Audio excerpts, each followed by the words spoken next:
Hello everyone, my name is Yan Baoyue from Beihang University. I will go through the presentation of our paper, revisiting the design of asymmetry-based OLTP storage engine with persistent memory. Asymmetry-based storage engine has been widely used in today's OLTP databases. The asymmetry achieves fast writes and high compression for data levels. However, there are still several problems for current disk-oriented designs. The first is the high write overheads for synchronous war logs. These logs are necessary to guarantee ACID transactions. The second one is a problem for level 0. The tiered compaction in level 0 delivers faster flashes, but results in large read amplification. In fact, this is a design trade-off between reads and writes. The third problem is the recovery overheads incurred by volatile DRAM mem table. More records in mem table brings high performance, but results in more recovery time. The emergent persistent memory gives us new opportunities to address these problems.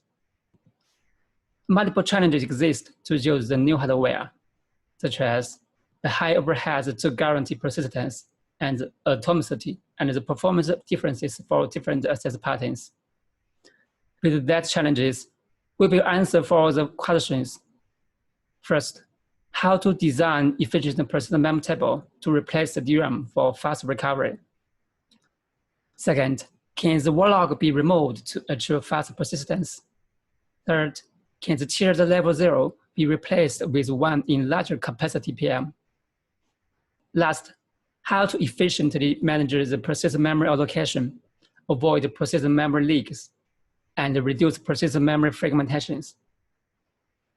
Addressing these questions, we designed 4 components: the semi-persistent memory table to achieve high performance and fast recovery, the reorder ring to achieve log-free transactions, the global index to achieve a globally sorted index as a new level 0 in asymmetry, the specifically designed PM allocator to achieve efficient persistent memory allocation.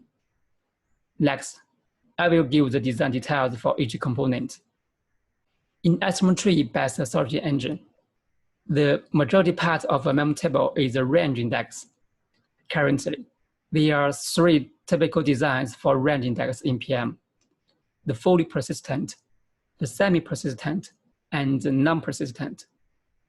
That designs show the trade-off between runtime performance and recovery performance. In the asymmetry, the mem table normally keeps a small memory footprint to maintain the optimum asymmetry shape. So we chose the semi-persistent mem table design to achieve high performance while keep acceptable recovery time. The index is designed to be volatile and store the pointers to the real KV records. We also add an array to store the selected versions of a key to optimize for MCC feature. The design avoids the full index scan in case of a pointer lookup.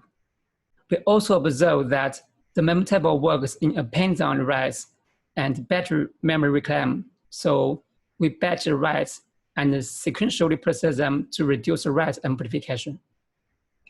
The next is the design detail of reorder ring. Since the PM hardware supports only 8 bytes atomic writes, it turns out that we have to fall back on log-based approaches for OLTP transactions. Fortunately, we already have the volatile index and the append-down writes in mem table, which is suitable for the log as data approach to achieve atomic persistence. However, this approach can't be directly used in our system because of 2 reasons. The first is the life cycle differences for records in the log item. For example, the log 1 has records belong to 3 asymmetries. The flashes or compactions from mem table to disk cause the purges of the related records, while the other live records in the log item may prevent to be purged, causing memory space inefficiency. The second is the multi-core scalability problem caused by the sequential persistence of log items. For the first problem, We explicitly persist the records into the related memory space of the text LSM tree to distinguish the life cycles. And each memory space has its own head to atomically persist a batch of records. However, the OLTP transaction may cover records from different memory spaces, which can't guarantee the atomicity. To solve the problem, we introduced the chain lock and the GIDX pointer. A chain lock item contains multiple batches belong to each memory space and the sequence number. The GIDX contains the current persistence position and the previous one. So we can easily get the last chain lock by scanning the last batch of each memory space. For example, a power outage hits during the persistence of chain lock 3. The last batch fails to update. During startup, this inconsistency can be easily recovered. Then we just undo the GIDX of the memory space of the last batch. Another problem is the chain lock item should be sequentially persisted to enable a simple and fast recovery. We give two optimizations to speed up the persistence. The first is the batching to merge small transaction buffers to reduce random writes. And the second is the concurrent ring to control the concurrent writes. The algorithm consists of multiple concurrent buckets, each of which has one leader thread and multiple followers. The leaders harvest all transaction buffers from the followers and merge them as a larger one. So why we call it a reorder ring? In fact, the ring is used to constrain the concurrency, and the reorder is used to guarantee the correct persistence order for chain lock items. From the higher level, the chain lock items are always sequentially persisted. The leader requests a chain lock descriptor from the ring and asks memory space granting. After that, it persists the chain lock item, then tells the completion. While in the internals, some phases can be paralleled. We have to reorder them to restore the correct order after the completion of the parallel phases. The next one is the design detail of global index. In our design, the global index works as a new level 0. Because of the byte addressable feature of PM, the global index just stores the index instead of the whole query pair. The indexes of mem tables are frequently merged into the global index.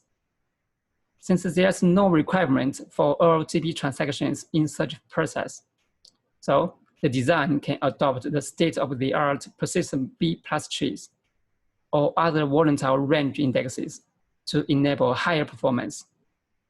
When performing compactions from PM to disk, we create a snapshot for the global index to prevent the store of foreground merges. The last design is the HALOC. Instead of expensive general PM allocators, HALOC is specifically designed for LSM tree. We create a specific log-free persistent object pools for metadata persistence. Since the memory footprint of this metadata is very small, the memory space for them is statically and continuously preserved to reduce memory fragmentation. The left memory space is formatted into a fixed size zone object. The zone object is used for semi-persistent mem table in append on the right, and also the low-level memory unit for volatile purpose. We evaluate the overall performance with YCSB and TBCC benchmarks, each for 30 minutes, in the write-intensive workloads of YCSB. The overall performance significantly outperforms the baselines because our solution avoids expensive overlogs, which also brings less write latency. While in the read-intensive workloads, the performance is dominated by slow disk IOs, especially for random request distribution. With the help of a new level 0 and in-memory compaction, our solution also significantly reduces the accumulated disk IOs and the average CPU consumption. For TBCC benchmark, we integrate our proposal into MySQL Server as a storage engine. With the 80 GB initial dataset, our proposal achieves 2 times performance improvement and reduces the P 19.5 latency by 62%. Thanks.